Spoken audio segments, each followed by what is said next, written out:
Once upon a time, the tale of the straw millionaire.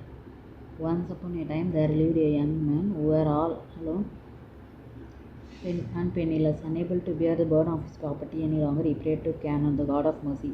Please give me some money. He prayed. He continued.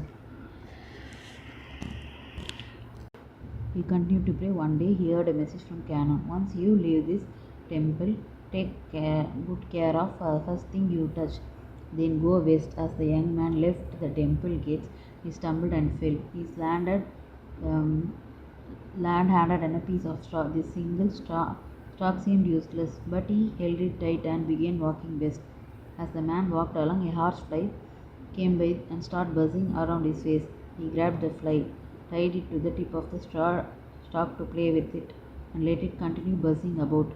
He then came across a boy who, entranced by the stalk and buzzing fly, asked if he could have it. The man gave the boy the stalk and in turn received 3 oranges from the boy's mother. He was quite happy to see that a piece of straw had turned into 3 oranges. As he continued walking, he came upon a young woman who was parched with thirst from the heat because he didn't have any water to give.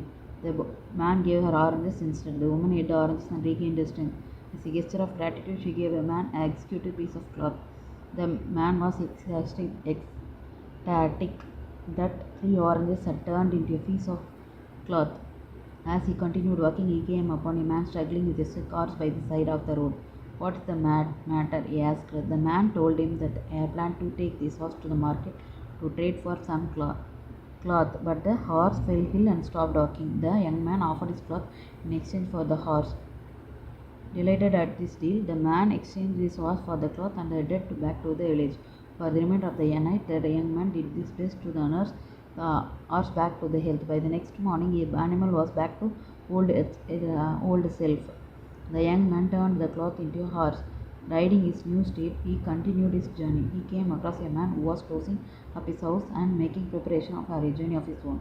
The man saw the horse and "I am setting out on a journey and need a horse. Would you trade it for my house and rice field?" The young man readily agreed and took possession of the home. He was amazed that the horse had turned into an entire house and a field as well. In the end, the man became rich with the field and house he obtained. Since he gained his wealth starting with just a piece of straw, the locals calling him the straw millionaire, the home of the straw millionaire. Actually, this highest temple is located in Sakura City, Nara Prefecture, a peaceful area surrounded by mountains. It is featured frequently in the Manyoshu Zoo, Japan's oldest collection of poetry, and Japan's literary greats often traveled through this place.